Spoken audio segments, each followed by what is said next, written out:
Hi hello నమస్తే welcome to my channel. నువ్వు ఉంటే నా జతగా సీరియల్ ఇప్పుడు ఎలా అనిపిస్తుందండి యష్మి రాకతో. సో ఇప్పటికే చాలామంది చూస్తూ ఉంటారు ఈ సీరియల్ని. లేదు యష్మి కోసం మాత్రమే చూస్తున్నాము అనేవాళ్ళు కమెంట్స్ రూపంలో తెలియజేయండి. సో యష్మి ఎంట్రీ అయితే నెక్స్ట్ లెవెల్లో ఉంది కదా. సో మంచి క్యారెక్టర్ అయితే యష్మికి అయితే పడిందనే చెప్పాలి ఈ సీరియల్లో. ఎందుకంటే ఇప్పటి వరకు నెగిటివ్ క్యారెక్టర్స్లో కొన్ని చేస్తూ వచ్చింది, కానీ ఒక మంచి పాజిటివ్ క్యారెక్టర్ అలాగే దాంతోపాటు ఒక మంచి ఆఫీసర్గా అయితే వచ్చేసింది. కాబట్టి నిజంగానే వీళ్ళిద్దరి మధ్య దూరాన్ని తగ్గించడం కోసమే యష్మిని పెట్టినట్టు అర్థమవుతుంది. ఇంకా కొంతమంది మిథునాన్ని తీసేశారు అని ఏదేదో అయితే చెప్తున్నారు కొన్ని సోషల్ మీడియాలో. బట్ అదంతా అయితే అబద్ధమని నేనైతే అనుకుంటున్నాను. ఎందుకంటే హీరోయిన్ లేకుండా ఏ సీరియల్ కూడా నడవదు కదా. సో యష్మిని జస్ట్ కొన్ని రోజులు ఒక గెస్ట్ రోల్లో మాత్రమే తీసుకుని వచ్చారు. బట్ ఏది ఏమైనా కానీ గెస్ట్ రోల్ అయినా కానీ తను మాత్రం చక్కగా చాలా నీట్గా అయితే చేస్తూ ఉంది తన క్యారెక్టర్ని. సో నెక్స్ట్ ఇప్పుడు వచ్చేసరికి ఇప్పుడు దేవా గురించి తెలుసుకోవడం స్టార్ట్ చేసింది. అసలు దేవా ఎవరు, అసలు దేవా ఎందుకు మిథునాన్ని పెళ్లి చేసుకోవాల్సి వచ్చింది, ఎలా చేసుకోవాల్సి వచ్చింది అని చెప్పేదాని దగ్గర నుంచి ఎంక్వైరీ అయితే మొదలుపెట్టింది. ఎందుకంటే మిథున వాళ్ళ వదిన అలాగే వాళ్ళ తమ్ముడు ఇద్దరు కలిసి కంప్లైంట్ ఇవ్వడానికి వస్తారు. మా మిథున మిస్ అయిందని చెప్పి, ఆల్రెడీ మిస్ అయింది అని చెప్పి ఒక అతను కంప్లైంట్ ఇచ్చాడని యష్మి చెప్తుంది. అదేంటి ఎవరిచ్చారు అంటే తన భర్త ఇచ్చాడంటే వాడు భర్తే కాదు అన్నట్టుగా చెప్తారు.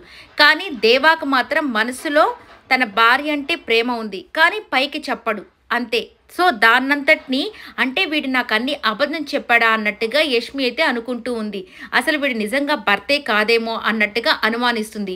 కానీ ఇంకొక ట్విస్ట్ ఉంది కదా, మరి మిథున ఎందుకు వెళ్ళిపోలేదు, తను బలవంతంగా కట్టాడు తాళి, మరి ఎందుకు దాన్ని విడిచిపెట్టి వెళ్ళలేదు అంటే మా మిథునకి సెంటిమెంట్స్ ఎక్కువ, అందుకే తనే భర్త అని చెప్పేసి తన దగ్గరే ఉంది అని చెప్పగానే ఇదేంటి కొత్త ట్విస్ట్ లాగా ఉంది అన్నట్టుగా అయితే యష్మి ఆలోచిస్తూ ఉంది. ఇక్కడ ఏదో పెద్ద విషయమే జరుగుతుంది వీళ్ళిద్దరి మధ్య, అసలు ఏంటో కనిపెట్టాలి, ఎలా జరిగిందనేది కనిపెట్టాలి అని చెప్పేసి ఆలోచిస్తూ ఉంటుంది. ఇక వచ్చేసరికి తను ఏం వర్క్ చేస్తాడు అంటే ఒక రౌడీ అని చెప్పగానే అదేంటి నా దగ్గర పొలిటీషియన్ దగ్గర నేను రైట్ హ్యాండ్ అని చెప్పాడు, ఇప్పుడేంటి రౌడీ అని వీళ్ళు చెప్తున్నారు, అసలు ఏం జరుగుతుందబ్బా వీళ్ళిద్దరి మధ్య అని చెప్పేసి ఇక ఆలోచిస్తూ ఉంటుంది. ఇక వచ్చేసరికి దేవా తన మిథున ఎలా మిస్ అయిపోయిందా అంటే పాత జ్ఞాపకాలన్నింటినీ గుర్తు చేసుకుంటూ మిథున నువ్వు ఎక్కడికి వెళ్ళిపోయావు అని చెప్పేసి చాలా బాధపడుతుంటాడు. ఎందుకంటే వాళ్ళ అమ్మ నాన్న కూడా చాలా అంటే చాలా బాధపడుతూ ఉంటారు. బాబు ఎలాగైనా మా కూతుర్ని తీసుకొని రా అని చెప్పి చెప్తూ ఉంటాడనమాట.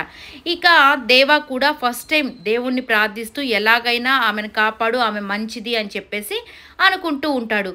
ఇక వచ్చేసరికి కానిస్టేబుల్ వచ్చేసి ఊరి చివర ఒక శవం దొరికింది, అది మీ అమ్మాయి ఏమోనని మాకు అనుమానంగా ఉంది, వచ్చి చూడండి అని చెప్పి చెప్తాడనమాట.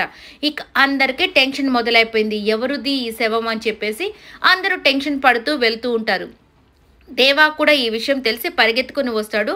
ఇక పోలీస్ ఆఫీసర్ దగ్గరికి అంటే మన యష్మి దగ్గరికి, మేడం అది నా భార్య కాదేమోనని నా మనసు కనిపిస్తుంది, అయినా ఒక్కసారి నేను చూస్తాను అంటే లేదు అందరూ వచ్చిందాకా ఆగు అని చెప్పేసి చెప్తుంది అనమాట. ఎందుకంటే ఆల్రెడీ దేవా మీద కోపంగా ఉంది కాబట్టి సో చూపిలేదు. అందరూ వచ్చిన తర్వాత ఆ క్లాత్ని తీసిన తర్వాత నాకు తెలిసి ఆ అమ్మాయి అయితే కాదని అర్థమైపోయింది.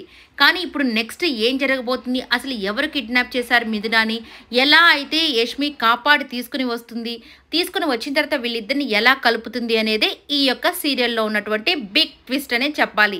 సో ఇదంతా నిజంగానే యష్మికి ప్లస్ అవ్వాలని, మంచి పేరుని తీసుకురావాలని మనస్ఫూర్తిగా కోరుకుంటున్నాను. ఈ వీడియో నచ్చినట్టయితే లైక్ చేయండి, షేర్ చేయండి, కమెంట్ చేయండి, సబ్స్క్రైబ్ చేసుకోవడం మర్చిపోకండి. Thank you so much for watching.